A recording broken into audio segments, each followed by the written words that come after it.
I'm Al McFarlane. Welcome to The Conversation with Al McFarlane. I'm glad to be here and glad to have you along as well. Today is the last day of May 31st, 2023. Beautiful day here in Minnesota. I hope it's nice wherever you are around the country or around the world. We've got a great program, as always, I promise, what I call robust conversations. And I'm going to be having a good time today with my first guest in a few minutes, talking about, well, I'm a gardener. Used to be an avid gardener. I've always envied the people who had greenhouses. And my guest today, Dan Berry, has information about Glasshouses, Greenhouses, and I'll ask him some things that will teach me more about what I might do in the future to develop my interest, my inclination. So beyond that, I want to, as always, remind you to pay attention to the protocols of our health. Even though the COVID-19 pandemic is over, it's still around. And with our friends at the Minnesota Department of Health, we're reminding you, and in our case, we're doing it through the pages of Inside newspaper and mentions on this program, that there are protocols that will help you stay safe, stay well. Simple: wash your hands every day. And then we have another notice in the newspaper, in this week's newspaper, that talks about, just common ways people spread germs. And you don't think it's important, but it really is. And if you become focused on avoiding germs, you'll be better. You'll be more protected. Well, again, thanks to our friends over at the Minnesota Department of Health for their work. And we are pleased to keep reminding ourselves, all of us, that we deserve to be healthy. And we can be healthy by paying attention and get the prevention that vaccination affords you, and follow the protocols. Before we go into the program, too, I want to invite all of you listening, watching, to support this program by going to our YouTube channel. It's the YouTube Insight News MN, and become a subscriber, like, and share.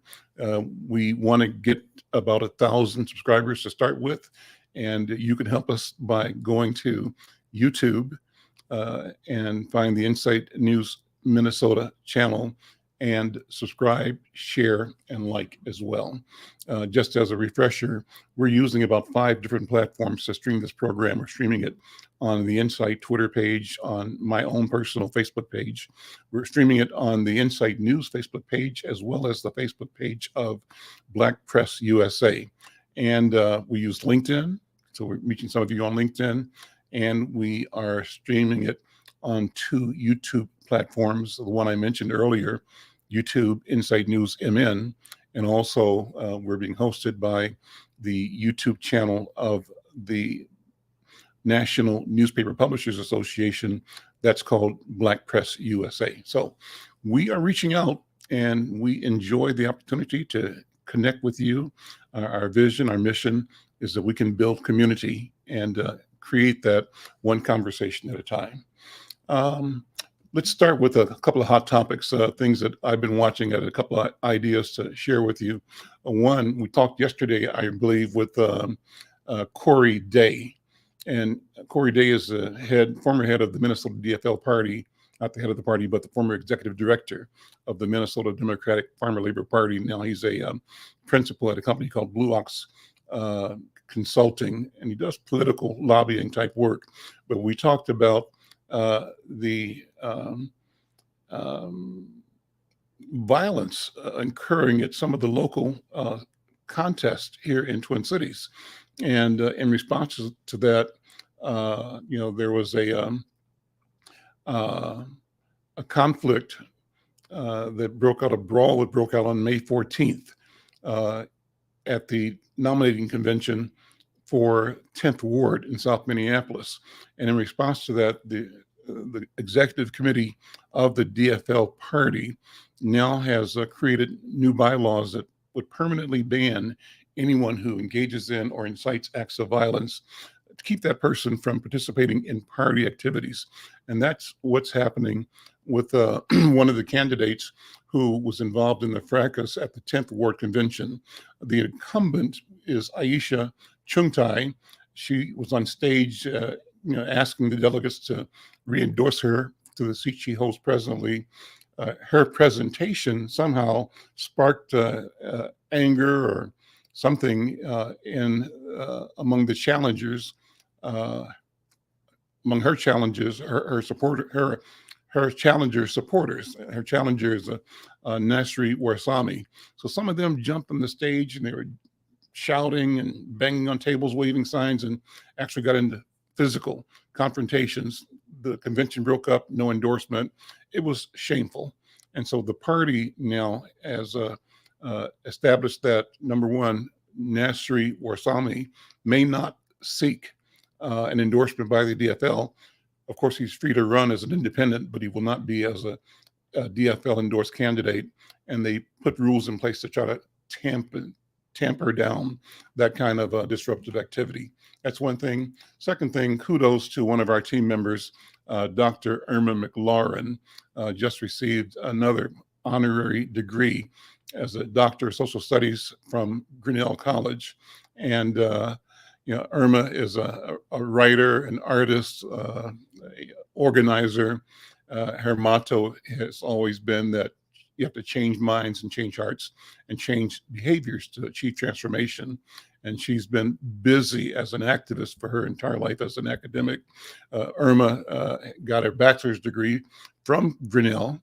She was one of the first members of her family to graduate from college. And she was also an established and published poet.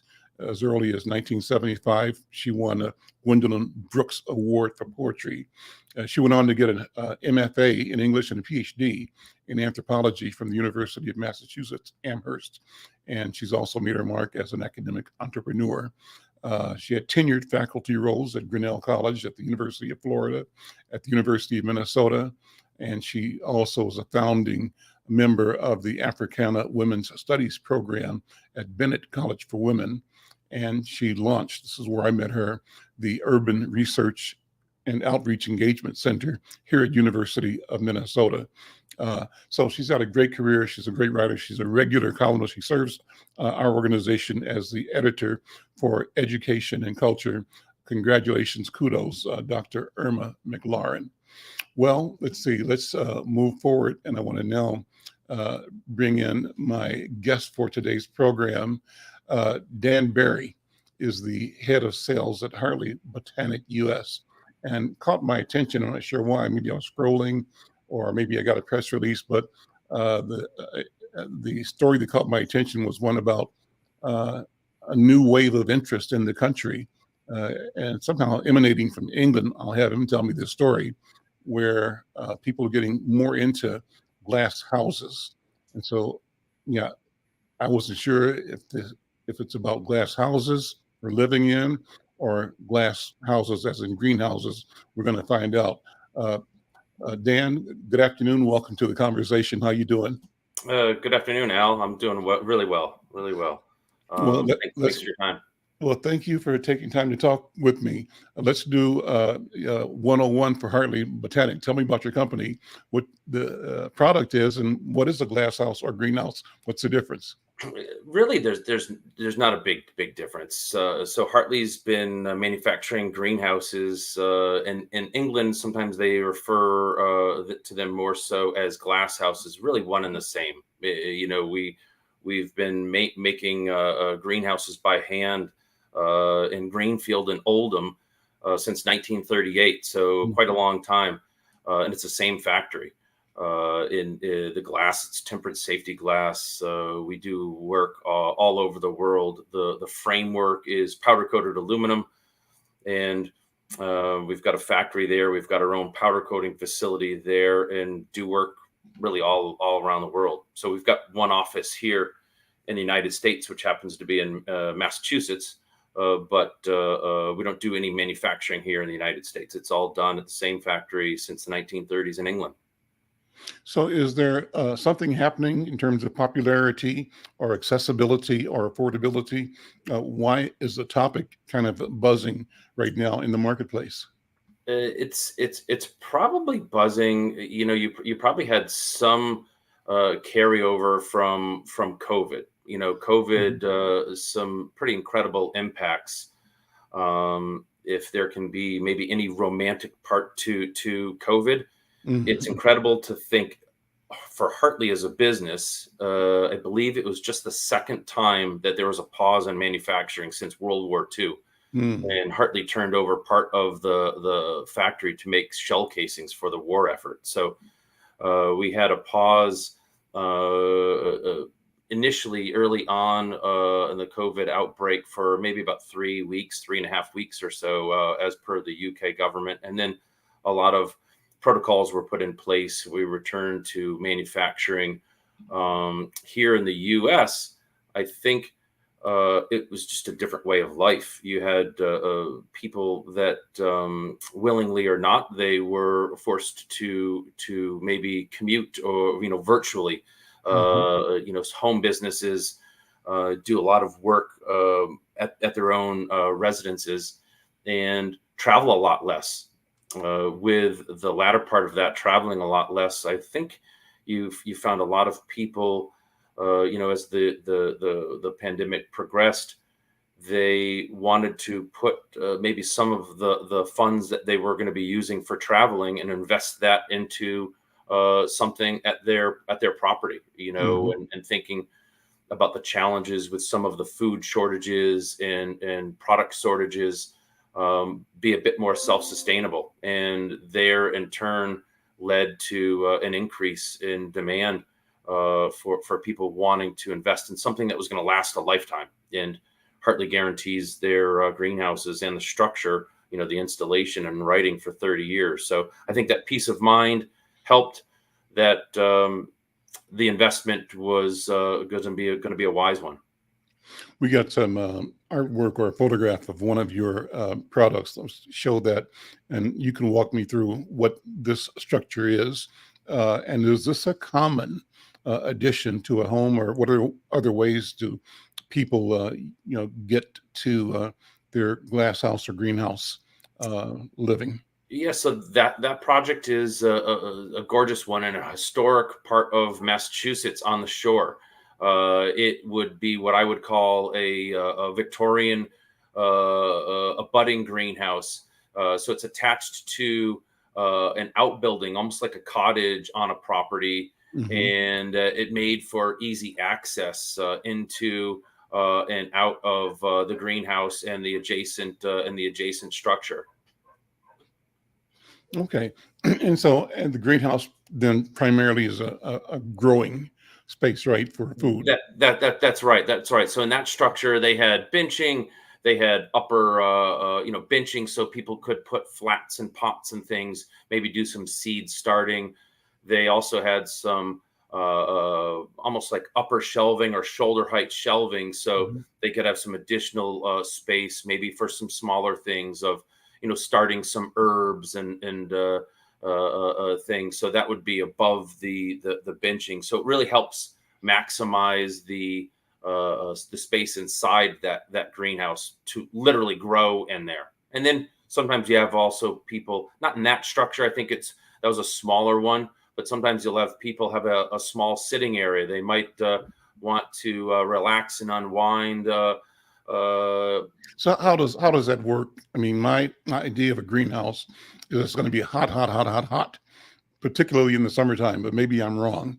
Or maybe these are organized to have a moderated temperature year round. How does that work? Yes, there's a lot of things you can do. And that's why you have to kind of think and ask questions, of what people might be growing. Are they growing tropicals? Are they going to be growing cooler things like kale and lettuce and so on? So if somebody's going to be using the structure quite a bit in the summer, they might want to add some roof blinds. We can also add additional vents for the roof, the side. Typically, the ventilation in the roof would be these automatic bayless vent operators. So the actuator doesn't use any electricity at all. It's a simple premise of expansion and contraction of these mineral wax filled cylinders. So they can open at a range from between about 55 to 75 degrees, and then as the sun starts to set, the actuators would close down to trap in the warmth, and then at some point, that's when your heating system would then kick on to keep your, maybe your tropicals or whatnot at a super desired temperature, that whatever temperature range you wanted. So in that regard, you got both a garden or a flower room, and you, as you said, can have a place to lounge a little bit if you wanted to. Yeah, it's really popular, especially in areas that might have harsh winters. Mhm. Throughout the Northeast, around the Great Lakes. You know, when you think about trudging through 2 or 3 feet of snow in Minnesota, Yep. you're going to use a greenhouse a lot more if you do have it attached to a home or a garage area, and it really gives you the ability to do and grow things in there where you just wouldn't have the chance to do so otherwise. That's cool. So um, you mentioned that your products might have a 20, 30-year life that you guarantee. Well, the lifetime, it's a lifetime guarantee. There's been structures that I've seen that have been dismantled and relocated when people have moved. There's some that have moved back and forth from England to Canada a couple of times from 60, 70 years ago. So Wow. it's pretty interesting to see some of these you know really pieces of history that Mhm. I mean the greenhouse, aluminum framing, it's not going to rot or rust away.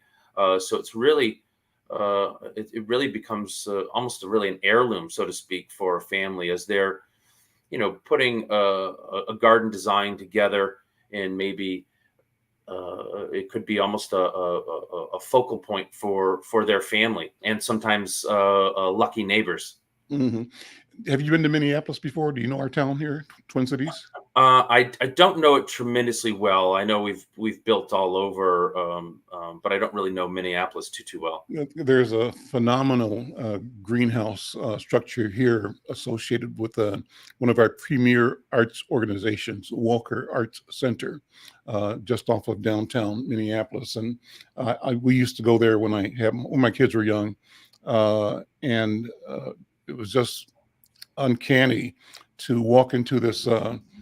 I'm guessing now to give you a size of what this structure was, maybe like 30 feet deep and maybe 100 feet long or 200 feet long, but 60, 70 feet high, because a big, Oh tall yeah, building. And it large. had huge tropical plants that were year round. And that's just a wonderful feeling to walk out of the snow and into a room, and you've got this lush tropical experience. It's amazing. Well, as you're saying that, you're smiling, and Yeah. really that remains true with even a lot of customers have said the almost therapeutic Yeah. um, room or destination spot that they've created has done wonders to help them as a stress reliever, kind of a tropical oasis where Mhm. they can escape from it all. And post pandemic, we hear that resonate a lot with folks. And so the question I was going to ask first was, what does having a greenhouse do for the value of a property? Is it an asset that you can, plan that will give more value to your property, or is it negligible? So it's actually a really good question, one that's been posed quite a bit. It's one where I would say we don't have any data behind does having a Hartley greenhouse add value. I would assume it would.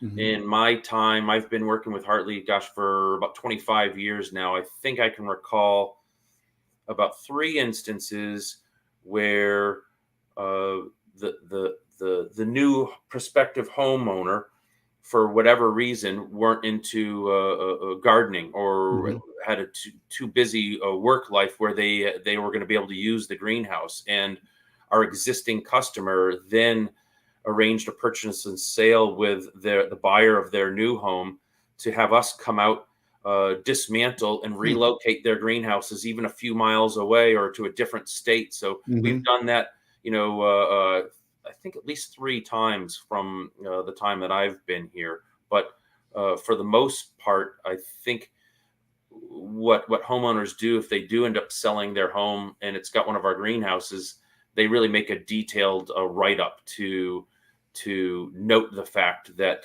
this is part of their property and part of the sale. So it's definitely been the case for a number of folks.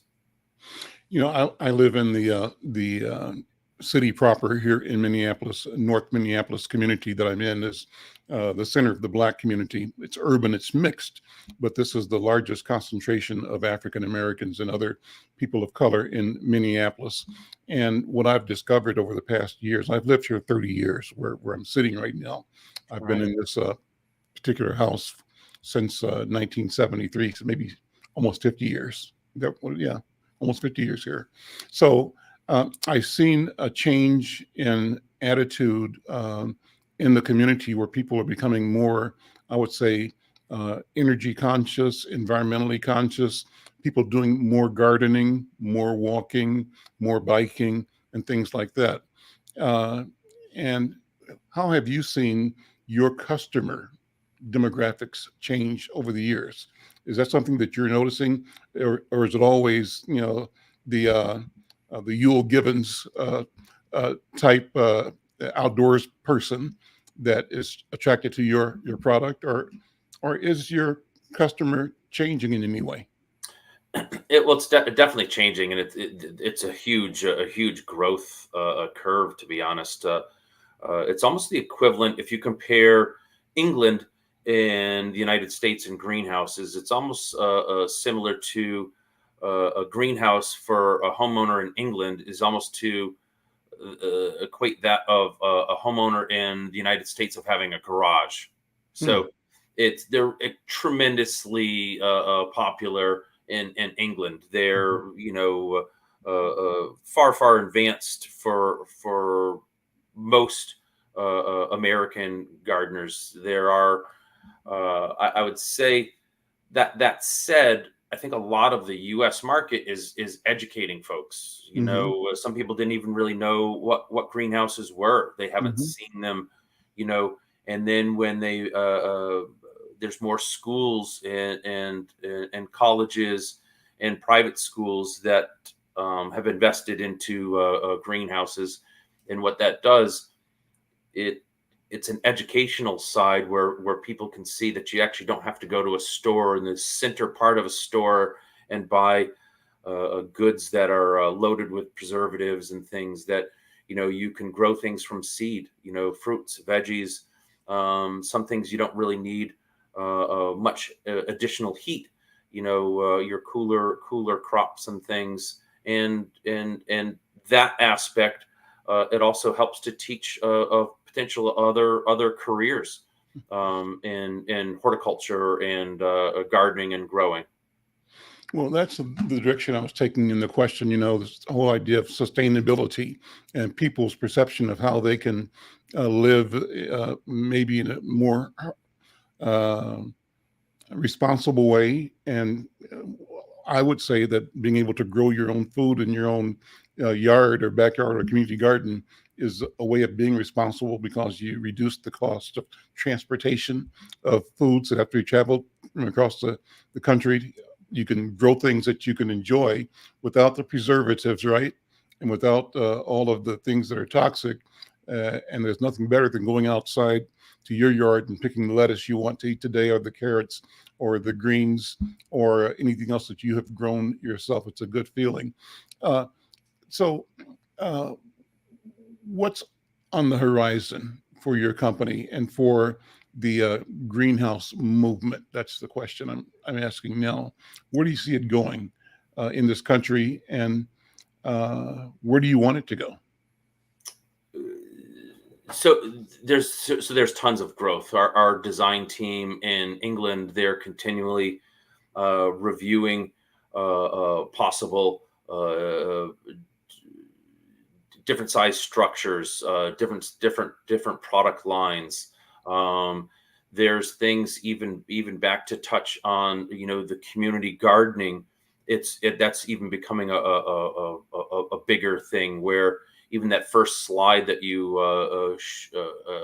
pulled up before, that was probably a structure only about 8.5 by 10.5 or so. But there's a number of customers that own, some of our greenhouses in that size range, and they try to do almost some of their own small community gardening, where they'll do a lot of seed starting and then transplant into raised beds and things. And at the end of the year, with their family and freezing some of the produce that they've grown, and friends and neighbors, that they're still able to donate to their local food bank. So it's kind of that community aspect of things as well. That's pretty promising to see. And really that helps people learn more about greenhouses and the possibilities. So are you working with any community, local organizations around the country or in England? How do you connect with communities, or is it just customer to customer? A lot of it is customer to customer. There's been a number of customers that I've had that I think, even with some of the advantages of social media, where they have some of their local community outreach and have invited folks in the community to try to participate and learn how to grow. Let me take this on a personal level. Dan, how did you get interested in this field? And you said you've been there, what, 24 years, 30 years? Yeah, this will be my 25th year. It's Okay. to be honest, part of it, the initial thing was an accident. Literally, it was an accident. I was in a really, really bad car accident. Oh, a real accident. And I shattered my femur, Oh, and had to learn how to walk again. And long story short, a headhunter was found something intriguing that I thought I might really like. I was always involved in sales and marketing and finance and manufacturing and such. Before getting back into find a new career, I said I'd take I would take on a job interview ahead of the one that I thought I wanted, and lo and behold, I learned a little bit about Hartley. A week later, I was on a plane visiting the Hartley factory. I was there for almost a month. wow. And you fall in love with it. No one, you just picture this factory that's been there since the 1930s. They do a lot of work by hand, hmm and toured the factory, toured a How lot many of people work there? How large an organization is it in terms of their workforce? What would you get? it's I don't even have the exact. I would say probably a couple hundred hmm total, hmm and growing. hmm So it's a pretty incredible business. So it's kind of, is it mostly custom work, or is it manufactured now, or is it kit work now? So there are some kit style greenhouses that we have. hmm Um, I would say for the U.S. market, although a few kit style structures are available, many people, and a lot depends on size and things. Many people might find themselves too busy or not want to deal with lots of instructions to put something together, and they want and When they're prefer done to right.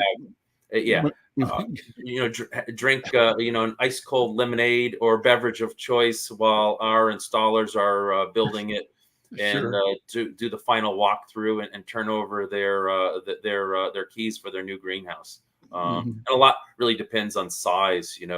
Anywhere from 100 square foot to greenhouse to thousands of square feet. So hmm Well, Minnesota, yesterday, I think our governor signed a law making recreational marijuana available, and that includes the provision that individuals, there are restrictions, obviously, but individuals can grow small numbers. And I'm wondering, if some of the people that are in the commercial business will probably using, greenhouse technology to support their growth year round for the commercial products. But I'm sure that some consumers that are, interested in gardening will also find this product is one that can help them do what they want to do.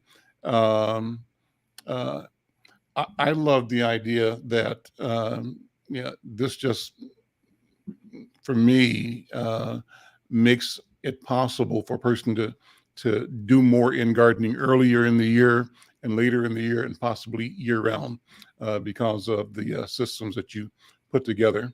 Um, any other thing you want to mention about what you're doing? Any big plans for the U.S. growth? The U.S. is a funny market, especially when you compare it to England. Like we talk. So I live in Massachusetts. Hmm. Our weather is very similar. Cold, nasty winters for the Hmm. most part. Sometimes they're not as bad as others, but I think it's really, really critical and allows people really to almost be able to cheat Mother Nature. To Hmm. you're not supposed Yeah, to be able to grow anything outside right. in places that we live. And then in doing so, the last thing you're going to want to do is invest whatever Hmm. X amount of money into something and then have it fall down Hmm. and not last for some high winds and heavy snow loads and Hmm. things like that. So I think that's one of the biggest things that we look at. We look at the North America and wind loads and snow loads and those things to really over design a structure, over engineer it. So when it's all said and done and you have it installed, you can get in there and grow and use it and enjoy it year round.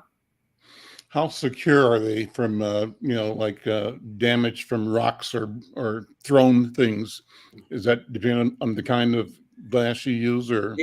So the glass is tempered safety glass. It's pretty hard. It's pretty hard to break if I you mean, wanted like to go out a of your baseball, way. and kids in the alley with a baseball, you Yeah, know. so odds are, if somebody was determined to break it or cause damage to somebody's Sure. greenhouse, you could see that happening. But Yeah. Yeah.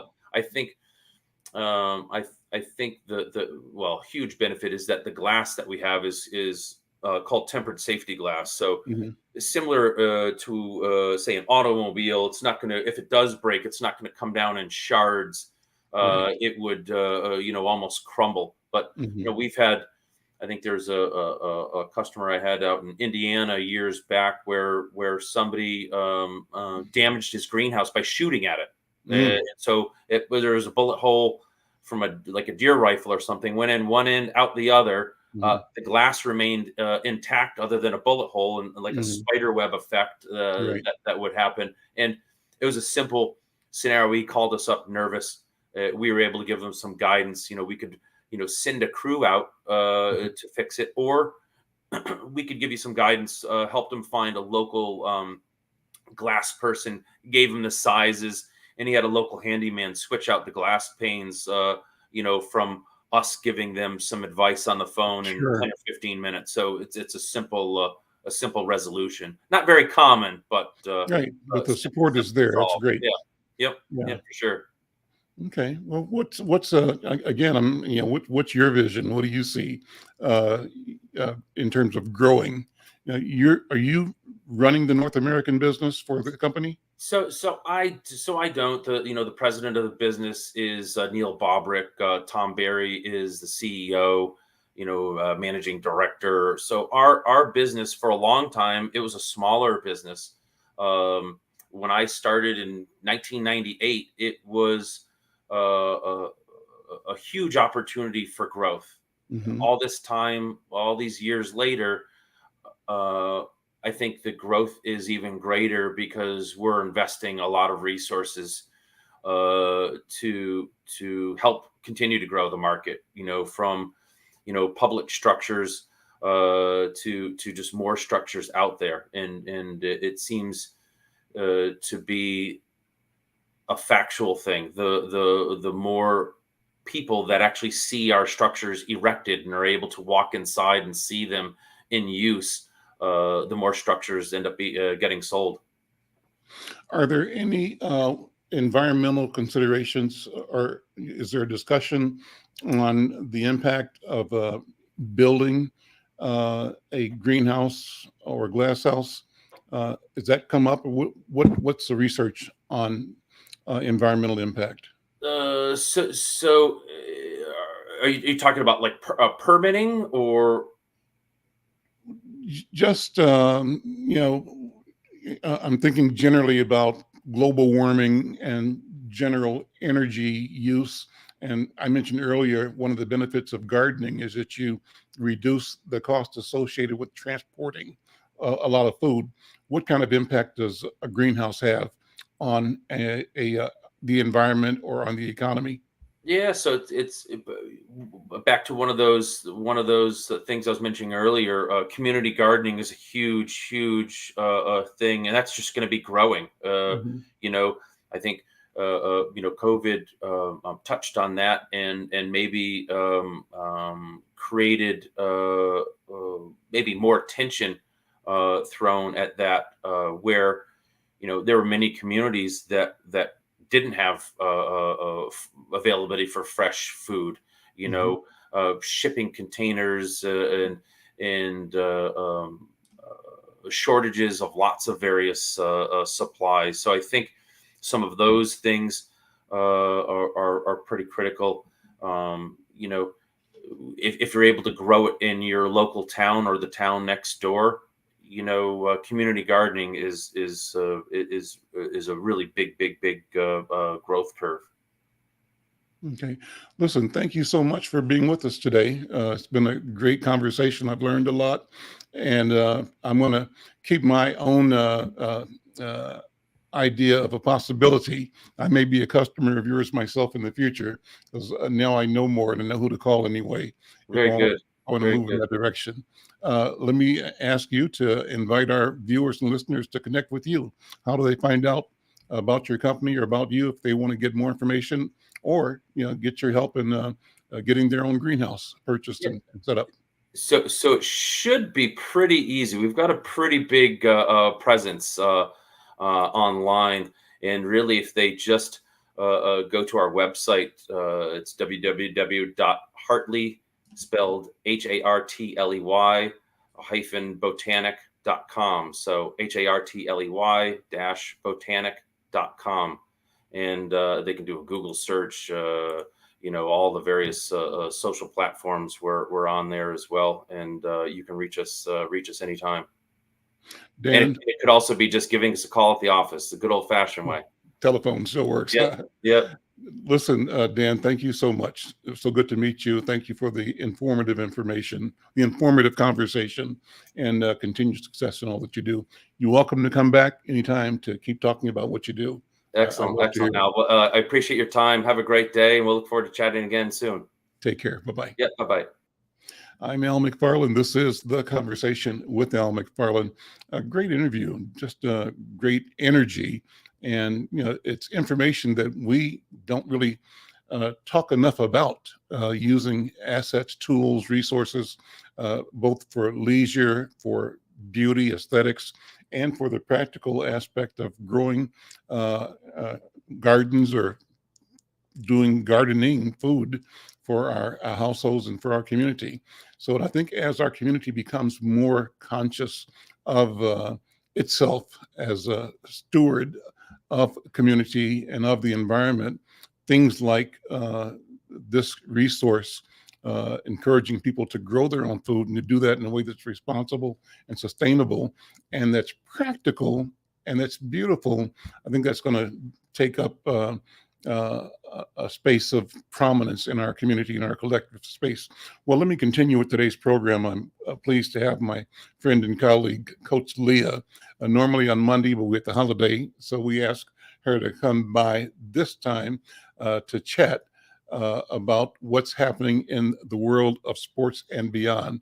Coach Leah, my friend, how are you? I You know, am really well. Can you guys hear me okay? yes, we do. Yes, we Awesome, do. awesome. Okay, well, thank you so much for having me. And yeah, I was a little feeling a little, you know, sad because I really was getting used to joining you on Mondays, and but I'm glad that everyone had a very wonderful. Well, I Yes. hope everyone had a very wonderful and safe Memorial Day. But so the trending topic that I wanted to discuss today is the Miami Heat. Congratulations to them who hung on to win the Eastern Conference Finals of the NBA as the 8th seed. So that's the lowest seed, okay? Not counting the play-in games. We don't want to count those. But now, did you know, Al, that for only the second time in NBA history has a number 8 seed ever even made it to the finals, to the championships, to play for a championship? So the 8th seeded Miami Heat continued their unbelievable playoff run by knocking off the number 2 Boston Celtics in their Eastern Conference Finals. And so many of you, if you heard my last discussion with you, Al, you'll know that I'm not a huge Boston Celtics fan.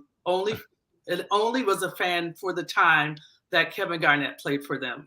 So I'm not too sad about that. And I really enjoy watching Jimmy Butler, who is a Houston native, Texas native. He's kind of been all over, doing so well for the Miami Heat. So now, when was the last time that a number 8 seed has made it to the finals? Well, that was in 1999. Well, let me stop you here first before you do this. I'm going to play this guy I know named Al McFarlane, who is who knows nothing about sports. And so when you start saying 8th seed, 2 seed, you got to slow down and break it down. What are you talking about? Okay, very good. Yeah. So you know what a ranking is. So ranking, the number 1 rank would be the top.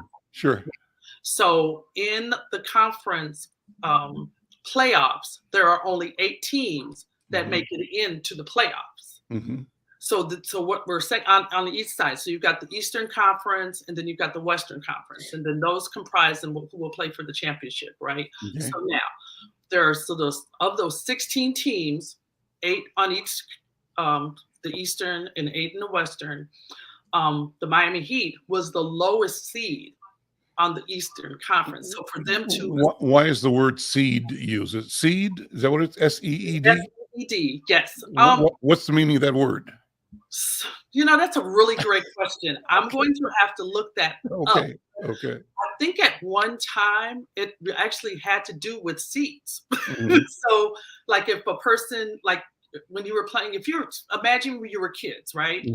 And they would say, so the person that has the most seeds or the less seeds were either the best or the worst. Something like that. So counting.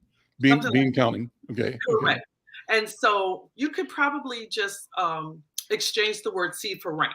Yeah. Okay. And so that would probably be a little more helpful in trying to understand that concept. But that's a really great question. Yeah. And I'm going to have to look that up to get the historical context. Well, I'm glad I'm talking to an expert, because I'm going to learn something just by hanging out with you. Well, I'm going to learn something by learning more stuff. This is going to be great. So, so the last time a number 8 seed made it to the championships was in 1999, and that was the New York Knicks. And so there's kind of a little asterisk by that, because during the 1999 there was an NBA lockout, and so the season was shortened. And so almost similar to the bubble season when Los Angeles won the championship. The LA Lakers won the championships a few years ago. So anyway, so there's some people kind of frown upon, was that an actual season, because it wasn't all of the games that were. So then the next question that we would want to ask is, so what are Miami's chances now of actually winning the NBA championship? So now, ever since the playoffs expanded to 16 teams, the 16 that I was talking about, right? That didn't happen until 1984, which is not that long ago, right? Right. But never has an 8th seed ever won an NBA final. So, so they've got, history could be made. And the odds are against them winning. Yes. So now, well, what I want to know is who is with me in cheering for the underdogs. I have that. So, put your any information. Like if you're watching on the replay of this, let us know if you think Miami's got a chance, you guys. So put that in the chat as you guys are watching this replay. If you're not watching live, so we want to know what you think of that. So, yeah. So, guess what's happening in 1 week? I got an idea, but you tell me. So we've got Coach Leah's After the Whistle, which will debut next week. So, so excited. And again, I want to thank you for this opportunity to share, for you to share your platforms with what we're calling the first of its kind project. We don't even have a name for what this is yet, but it's curated by myself. 3 different multimedia platforms will After the Whistle appear on. So the first will be a video live stream, and we'll be live streaming Tuesdays, 4 p.m. Central Standard Time. So Tuesdays, 4 p.m., you can tune in to either the Black Press USA or Insight News networks. And from my understanding, and I heard you talking about the myriad of different ways that we can catch shows. So any of those things. You'll be across Twitter, Facebook, LinkedIn, all of them. Exactly. So you'll be able to catch us live on all of those platforms, you guys. But then after that, a segment of the interview will then appear in the printed publication of Inside News, which I'm so excited about that, because I just happen to know that there are so many people that read Inside News still to this day, like the actual paper, not even just not even just the web versions, the e-versions, but the actual newspaper. And I was delighted to see the different places around town where Insight News is. And I do want to share with my St. Paul brothers and sisters that we're going to be making a bigger impact over there as well. So I don't want you to feel just because, we're kind of based in Minneapolis, the home base in Minneapolis, that we don't care about our brothers and sisters across the river, or actually anywhere in the entire metroplex. Or the state, actually, because we have strategies and plans to ensure that we get out to places like Duluth and Moorhead and St. Cloud and down to Mankato, Rochester, Worthington. It's all in the mix. How do we ensure that we connect not only digitally, which we can and do now, but also with our printed product as well? So it's coming. And I'm really, really excited about that, because there's just a huge demographic of people that just enjoy, picture this. You're sitting first thing in the morning and you're just drinking your coffee, and it's the first of the week and you're reading Insight. And that's what you've been doing for years, like for a very long time. And so we want to continue with that. Then the third way that you'll be able to catch After the Whistle is on any of your favorite podcast platforms. And so you've got your Spotify, you've got Amazon, you've got, Apple. There's just so many. So whatever's your favorite, you'll be able to find After the Whistle there as well. So 3 different places.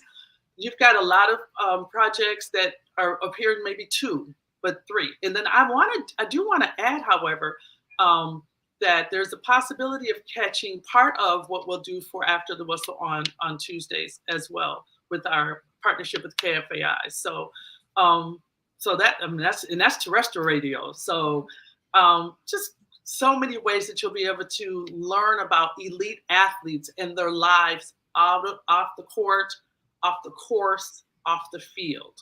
What are they doing when they're not playing their sport, or even after they've retired from their sport? What are they doing? And those are the stories, and those are the things that we'll learn about. And when you tune in live, you'll be able to ask your questions to those favorite people, like right there, right then and there. So that's super exciting as well. Let me ask Yasmin if she can pull up one of the issues. It's the one from the week of, let me see, 2 weeks ago. It's got the graphics on the front page about wealth building. But that article, that edition has 2 stories by you, I believe, in it, and one by this young man who's writing, who's a Somali young person, a college student that I met at McAllister College. But I wanted to just show that and have you talk about, just again, the power of the printed word and what we think we can do together to elevate. I'm excited, Coach Leah, because number one, you are an expert as a practitioner, as an athlete, and then as an educator, as a coach, as a teacher, and also as an entrepreneur. And so to bring your voice and your experience and your vision to people that I connect with through the newspaper, online, or on radio is a real joy for me. And I am especially interested in ensuring that you are presented as the authority that you are, period. And that when you speak, authority is speaking, knowledge, and understanding and wisdom and experience all come through, and I think that's important. So I'm hoping that we had the interview with Coach who we talked to. She was a member of the Lynx, and you and I interviewed her a couple weeks ago. Are you thinking of Lisa Lissamore from the State High School League, Minnesota Right, State High Lisa School Lissamore. We talked. Yes. That was a great conversation, right? With her as a person that was active in athletics and also active in the civic space, and you as a person that is a generation down from her. That's cool. And so I said, there probably are many, many women who have great stories, great voices, great histories, and who have been barrier shatterers, breaking through and creating space. So I'm hoping that's what I know you're going to be doing in this space in media, as you've done it already on the court and as a coach. So I'm excited. Well, thank you. And the thing that I wanted to mention as you're saying that is, so often we hear this term all the time with imposter syndrome. I wrote about it as well, because we're doing things and how others perceive us, we don't necessarily perceive ourselves. And so I'm learning to do a better job of perceiving myself the way others perceive me, especially when it's positive. I mean, when it's negative, you still want to do a self-check. You want to be like, wait, did I?